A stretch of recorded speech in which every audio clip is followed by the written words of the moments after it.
오늘 대제사장의 기도 두 번째, 예수님의 그런 기도에 대해서 우리가 말씀을 나눕니다.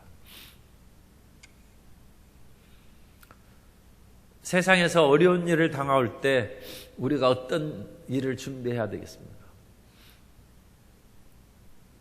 겨울이 되면 찬바람이 불어오면 옷을 두껍게 입어야 되고, 겨울 철새들이 날아와서 이제 물 자매질해서 물속으로 뛰어들으려면 청동오리들이 온몸에 기름칠을 하는 것이죠. 기름샘에 나오는 기름으로 깃털에 기름을 칠하면 차가운 물 속에 뛰어들어가도 그 물이 몸에 스며들지 않기 때문에 그 추운 날에도 몸에 얼어붙지 않습니다. 여러 가지 방역을 위해서 우리가 마스크를 쓰고, 또 직접 의료하는 의료진들은 방호복을 입어야죠. 그래서 공기나 그런 것이 틈이 열어져서 바이러스가 침투하지 못하도록 철저한 방호복을 입어야 됩니다. 평상시 생활하는 그런 사람들은 마스크 쓰는 것으로 되지만, 그런 의료진들은 전신을 방호복으로 두릅니다. 우리가 세상의 고난이 어느 정도에 따라 우리의 기도의 분량도 그게 상응한 것입니다. 마스크를 쓰는 정도의 기도도 있고, 온몸을 방호복으로 감싸는 기도가 필요할 수도 있습니다. 그러므로 우리 마음 가운데 어떤 고통과 어려움이 다가오느냐에 따라서 1시간 기도할 수도 있고 10시간 기도할 수도 있고 며칠을 세우면서 기도할 수도 있습니다. 달이나 또는 지구를 벗어나서 우주정거장에서 우주인들이 우주선 밖으로 나오는 그 모습이 있죠. 우주 공간으로 밖으로 뛰어나오는 것입니다. 그런데 거기에서 우리가 맨몸 상태로, 이 지구에서 있던 그런 옷 입은 상태로 밖으로 나가면 살아남을 수가 없죠. 우주복을 입어야죠. 철저한 우주복을 입으면 그 우주 공간에서도 우주선 밖에 나와서 활동을 하고 다시 우주선 안으로 들어가는 것입니다. 세상의 어려움이 문제가 아니라 그 어려움을 커버할 수 있는 기도의 힘이 필요하고 기도의 능력으로 덧입혀야 될 줄로 믿습니다. 그러므로 예수님께서는 이 제자들을 위해서 대제사장의 기도를 드리심으로 말미암아 그들을 기도로 덧입혀 주시는 것입니다. 오늘은 11절 B절 말씀부터인데, 11절 앞에는 나는 세상에 더 있지 아니하오냐, 그들은 세상에 있사옵고 나는 아버지께로 가옵나니, 저는 이제 아버지께로 갑니다. 그것이 1절부터 11절까지의 그런 전반부로 끝난 것입니다. 그리고 예수님께서 이제 가시는데 제자들이 남죠. 그러면 그 제자들을 향해서 드리는 기도가 11절 후반절부터입니다. 거룩하신 아버지여, 내게 주신 아버지의 이름으로 그들을 보존하사 우리와 같이 그들도 하나가 되게 하옵소서.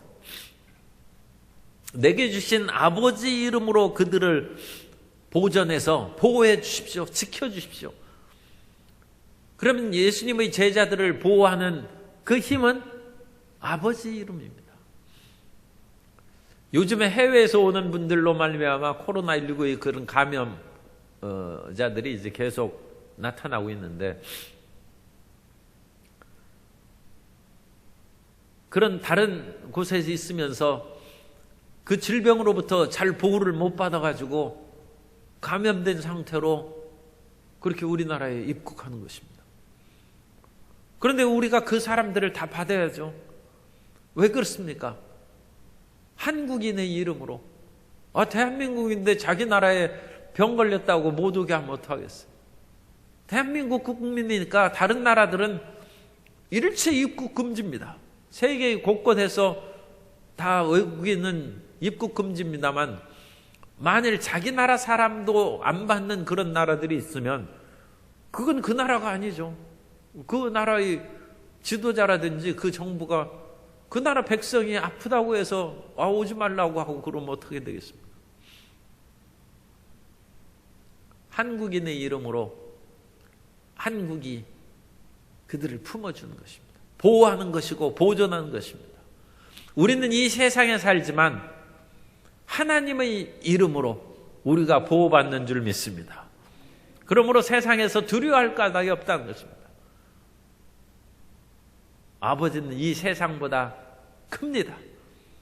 하나님은 이 세상보다 크시기 때문에 이 세상의 어떤 질병이나 어떤 세상의 환난이나 곤고에서도 주님께서 우리를 보호해 주십니다. 아버지의 이름처럼 우리가 잘 아는 것이 예수 이름입니다. 우리는 예수 안에서 in Christ, 예수 안에서 우리가 보호를 받고, 이 아버지의 이름은 이제 아버지의 그 이름을 N, 헬라어로 N인데 N을 인으로 그렇게 보통 번역합니다. 그래서 예수님은 예수님 안에서 그렇게 번역하는데 오늘 말씀은 아버지의 이름 의로로 번역했어요. 이름으로. 그런데 우리는 이제 의로로 번역했습니다만 영어 성경에는 by the power of your name, 하나님의 이름의 권능으로 파워를 넣었어요. 파워.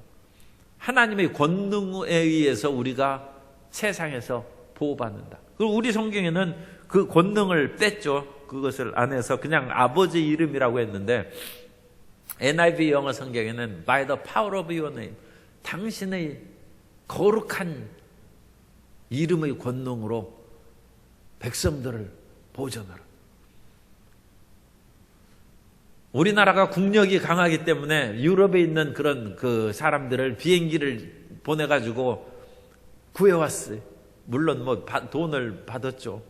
그렇지만 어쨌든 뭐 그렇게 비행기를 못 보내는 나라들도 하다해요. 그런데 더 국력이 강하면 강할수록 모든 사람들을 다 비행기 보내고 뭐 해서 구해올 것입니다. 하나님만큼 전지전능하신 분이 어디 있겠습니까? 그러므로 모든 성도님들은 두려워 말고 하나님의 아버지 이름으로 예수 안에서 구원받고 보존하는 은혜가 넘쳐나게 될 줄로 믿습니다. 그래서 우리는 예수 안에서 하나가 된, 정말로 그 사람들이 외국에서 불안에 떨고, 물론 그 처음에 예전에 미국 그 외국에 갔을 때는 그 나라가 이제 훨씬 좋아서 간 사람들이 많죠. 그런데 거기에서 질병 걸리고 어려움이 있으니까 아니 왜 한국인이 여기 있느냐 하고 그 사람들이 푸대접이 말로 할 수가 없어요. 그런데 한국인이기 때문에 한국에서 비행기 보내서 인천공항에 도착하자 나라의 고마움을 새삼 느낀다. 그래서 대한민국 사람이 된, 하나가 된 것을 체험하는 거예요. 하나님의 이름으로 우리가 보호를 받을 때 우리는 예수 안에서 하나가 될 줄로 믿습니다. 그 하나가 되는 것입니다. 그래서 어려울수록 주님께서는 우리에게 놀라운 역사를 베풀어 주시고, 아, 예수님 믿는 것이 바로 이런 것이구나 하는 보호와 은혜가 우리 모든 심령에 나타난 것입니다. 그 보호와 은혜가 코로나19나 어떤 경제적인 어려운 상황 속에서도 우리 모든 성도님들의 이 삶 가운데 임하게 되시기를 예수님 이름으로 축원합니다. 그래서 보존하사 우리와 같이 그들도 하나가 되게 하는데 12절에 보면 내가 그들과 함께 있을 때 내게 주신 아버지의 이름으로 같은 말씀입니다. 보존하고 지켰나이다. 그런데 그 중에 하나도 멸망하지 않고 다만 멸망의 자식뿐이오니 이는 성경을 응하게 함이니. 하나님께서는 한 사람도 빠짐없이 우리를 지키고 보호하시는데 그 가운데 멸망의 자식은 예외입니다. 벗어나서 멸망의 길로 가는 것입니다. 멸망받을 운명에 처한 자식, 그렇게 이제 풀어서 번역할 수 있고, 다른 말로 하면 지옥의 자식이고, 또 다른 말로 하면 불법의 자식입니다. 하나님의 법에서 떠난 그런 사람이고, 그러니까 이 멸망의 자식은 하나님의 법을 안 지키고 무시하는 사람이고, 하나님께 속한 것이 아니라 지옥에 속한 사람이고, 주님의 뜻을 순종하는 것이 아니라 자기의 길로 걸어가는 그 사람을 말합니다. 아담과 하와가 에덴 동산에 있을 때, 에덴 동산은 상함도 해함도 없어서 그야말로 부족함이 없이 살던 곳인데, 아담과 하와가 자기 스스로 타락한 것입니다. 하나님과 같이 되려는 그 마음의 욕심으로, 악으로 말미암아 범죄하고 타락해서 에덴 동산에서 추방당한 것입니다. 예수님께서 가룟 유다를 지키실 수가 없어서 가룟 유다가 떠나간 것이 아니라, 하나님께서 에덴 동산에서 아담과 하와를 못 지키신 것이 아니죠. 그들이 하나님을 거역하고 배반한 것입니다. 예수님은 끝까지 그의 부르신 제자들을 사랑했는데, 그 가운데 뛰쳐나가서 예수님 안에 있지 않고 하나님의 이름 안에 있지 아니하고 뛰쳐져 나간 사람은 자기 악으로 나간 것입니다. 그래서 여기에서 멸망의 자식이 왜 있느냐, 그걸 어렵게 생각하거나 궁금하게 여길 필요 없습니다.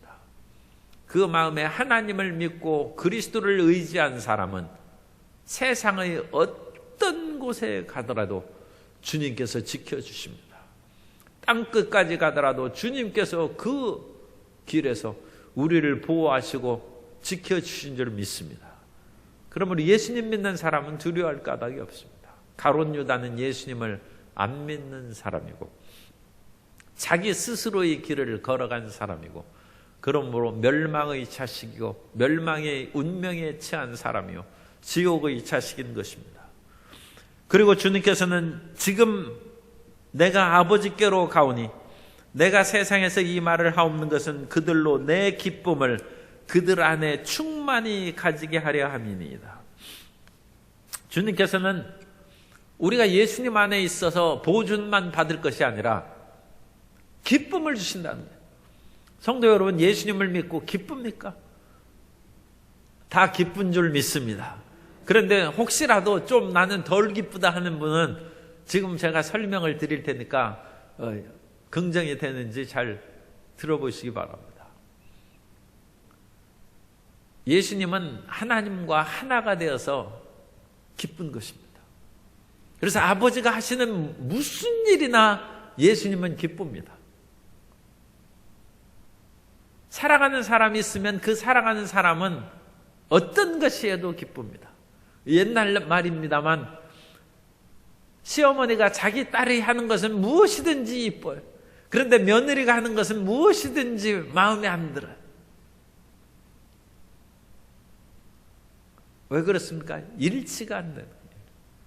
예수님과 하나님 아버지는 일치, 완벽한 일치입니다. 그러므로 예수님의 하나님 안에서는 항상 기쁜 것입니다. 그런데 일치가 안 된 사람은 무엇이든 하든지 기쁘지 않습니다. 이전에 월드컵 4강에 올라갔을 때 보니까 막 펄쩍펄쩍 뛰고, 전 경기장에 그런 모임에 안 갔으니까 TV로 그것을 보니까 그냥 낯선 사람이고 앞뛰고 사람이고 다 붙잡고 깡쭉깡쭉 일치된 것이죠. 그죠? 4강에 올라가니까 그 당신과 나는 이 승리를 기뻐하는 일치의 기쁨으로 서로 붙잡고 깡쭉깡쭉 뛰는 것입니다. 그런데 일치가 안 된 사람이 있어요. 물론 우리나라 사람은 우리나라 사람끼리 관중석에 같이 앉아있죠. 그런데 그때 다른 것을 만일 비춰졌다면 상대편은 시무룩하게 있을 것입니다. 그 사람은 일치가 안 됐죠. 그 사람은 한국이 축구에서 이긴 거에 대해서 지금 더 불쾌하게 생각하고 있는, 자기 나라가 이겼어야죠. 일치가 안 된 사람은 기쁨이 없어요. 우리가 예수 안에서 기쁨을 누리는 것은 예수님 안에 일치가 된 것이고, 기쁨이 없다는 것은 일치가 안 됐을 수 있어요. 하나님과 일치가 안 되면 기쁘지 않습니다. 그럼 어떤 일이 기쁩니까? 세상과 일치가 되면 기뻐요. 주일날 우리 새벽 기도에 지금 나온 그런 성도님들하고는 전혀 무관한 얘기입니다만, 주일날 예배 드리는 것이 너무 힘들고 괴로워서 언제 끝나나 하면서 시계만 들여보고 하품하고 그런 사람은 예배의 일치가 안 됐죠. 예수 그리스도와 일치가 안 됐으니까 예배의 기쁨도 없어요. 찬송의 기쁨도 없어요. 설교를 듣고 기도하는 기쁨도 없어요. 생각 속에는 지금 예배 끝나면 빨리 밖에 나가가지고 어디 낚시를 간다든지 음식점에 가는 즐거운 커피숍에서 커피 마시는 것이 훨씬 기쁘다. 그 사람은 커피와 일치가 되어 있고 세상의 낚시와 노는 거에 일치가 되어 있습니다. 그러니까 그 속에서 기쁨을 얻는 것입니다. 부창부수라 하는 것은 아내와 남편이 일치가 됐으면, 남편이 노래하면 아내가 장단을 맞춰서 따라하는 것입니다. 그런데 남편과 아내가 일치가 안 돼 있으면 남편이 기분 좋아서 노래하는데 부인은 시끄럽다고 그럽니다. 남편과 아내가 일치가 안 돼 있어. 아내가 기분이 좋아서 노래하는데 남편이 시끄럽다 한다. 남편 일치가 안 된 것이죠. 누가 회개해야 되는지 몰라도 그 부분은 어쨌든 서로 회개해야 됩니다. 왜? 일치가 안 된 서로의, 한 사람은 기뻐하는데 한 사람은 괴로워하는 것입니다. 그렇게 어찌 살겠어요? 그런데 예수님 믿는 것에 그러면 무슨 기쁨이 있겠습니까? 예수님께서는 우리에게 가르쳐 주십니다. 내가 아버지와 일치된 기쁨을 누리는 것처럼 너희도 기쁨을 얻게 한다. 그러면 우리가 하나님을 변화시키겠습니까? 내가 변화해야 되겠습니까? 그거 결론은 뻔하죠. 우리가 하나님과 일치가 돼야죠. 하나님과 일치가 되면 될수록 예수 믿는 것은 기쁜 것이고 세상에 대한 두려움은 떠나가게 될 줄로 믿습니다. 그것이 주의 축복입니다. 예수님께서는 그 일치된 기쁨을 우리에게 주시도록 기도하시는 것입니다. 그리고 너희를 세상에서, 우리는 끊임없이 세상의 유혹을 받죠. 그러니까 세상에서 데려가기를 위해서 기도하는 것이 아니라 세상에서 보존하기를 위해서 기도하는 것입니다. 그러니까 우리는 이 세상 속에서 살되 세상과의 기쁨을 누리지 아니하고 세상과 상관없는 예수 안에서의 기쁨을 누려야 되니까 예수님 믿는 사람은 어느 면으로는 갈등의 존재입니다. 우리는 이 세상 안에 살면서 세상에 속하지 않은 기쁨을 누리고 살아야 돼요. 그러니까 그것은 좀 어려운 문제입니다. 갈등이 있고 괴로움이 있죠. 그런데 우리는 주님께서 정한 기간 동안 세상에 있어야 됩니다. 왜 세상에 있어야 되느냐? 세상에 구원받을 사람이 아직 남아있기 때문에. 우리 일이 끝나면 우리는 다 올라갈 것입니다. 그러나 우리가 이 세상에 살 일이 있을 때는 주님께서 세상에서 갈등을 겪을지라도 세상에 우리를 남겨두시고, 예수님께서도 내가 저희를 위하여 기도하는 것은 저희를 세상에서 데려가기를 위함이 아니라 세상에서 보존하고 지켜주시기를 위해서 기도합니다. 주님의 기도가 지금 오늘 그 기도입니다. 그럼 우리가 세상에서 고통을 겪을 때 우리는 하나님과 일치된 기쁨과 힘을 얻어서 이 세상을 이기며 살아가야 될 줄로 믿습니다. 그러면 왜 세상에서 우리가 남아서 그 사명을 수행해야 됩니까?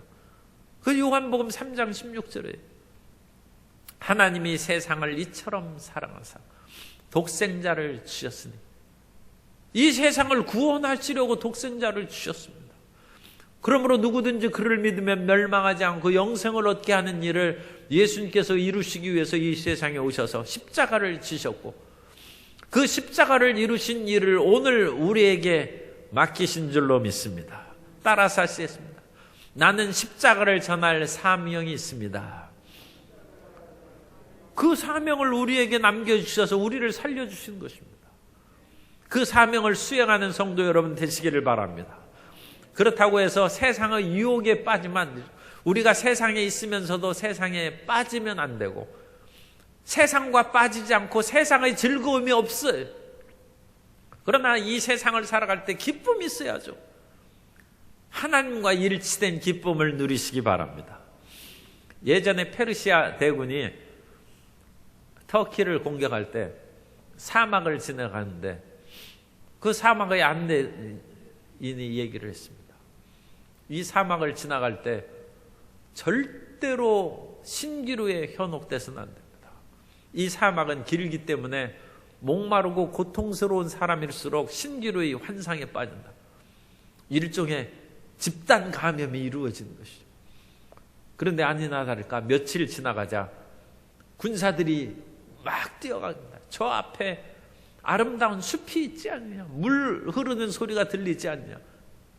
그 안내자가 저것은 신기루다, 절대로 가면 안 된다 하는데 군사들이 앞을 다퉈서 갔어. 심지어 그 가운데는 모래를 퍼먹는 사람, 그게 물인 줄 알고 군사들이 죽어갔어. 안내자가 이건 신기루고 너희는 큰 위험에 빠졌다. 그런데도 그 사람들이 사막을 행군하는 고통이 너무 심하니까 안내자를 죽였어요. 그리고 그 다음 날에는 아름다운 도시 환상이 나타나. 또 군인들이 뛰어갔어요. 저 멋진 도시에 들어가서 우리 쉬자. 막 환상, 신기루입니다. 신기루. 이 세상을 살아갈 때 하나님의 군대로 살아가는 우리 크리스찬들도 가끔 신기루를 볼 때가 있어요. 아, 쫓아가는.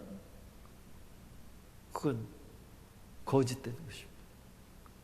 신기루의 모래를 퍼먹는데 그게 어찌 무리겠습니까? 세상은 우리에게 가람을 채워주지 못하고 우리의 만족함을 채워주지 못합니다. 그러므로 우리는 그리스도 예수 안에서 신기루의 환상에 빠지지 않도록 더 열심히 기도하고 주님을 믿고 전진해 나아가야 될 줄로 믿습니다. 그것을 보존하여 세상에서 우리를 지키시도록 예수님께서 우리를 위하여 기도해 주셨고, 여전히 하나님의 보좌 우편에서 우리를 위하여 기도해 주시고 계시고, 우리를 지켜 함께 계시는 보혜사 성령을 보내주셨습니다. 그 성령님을 항상 인정하고 환영하고 모셔드리고 의지함으로써 주님과 더불어 동행함으로 이 땅에 사는 동안 할 일 없으면 데려가시죠. 그런데 할 일 있으니까 우리를 살려주시고, 주님 사는 것이 괴롭습니다, 그렇게 하지 말고 하나님과 일치된 기쁨을 누리고 세상에서 사명을 잘 수행함으로써 이 땅에서 하나님께 많은 상급을 받는 열매를 맺게 되시기를 예수님 이름으로 축원합니다.